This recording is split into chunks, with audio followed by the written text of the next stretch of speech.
dito tayo na-assign nun mga bab.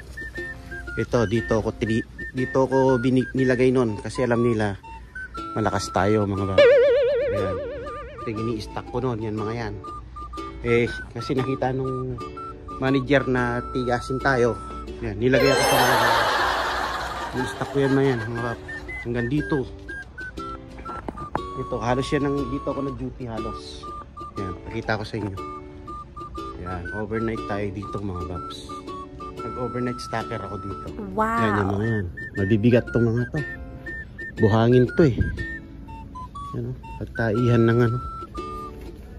Tapos ito, mga ito, pagkain ng pusa. Pero nandun sa kabila yung malalaki.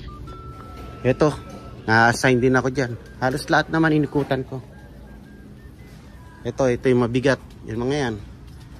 Yan, i-stack ko lahat yan. Kabilaan na yan, no? Tapos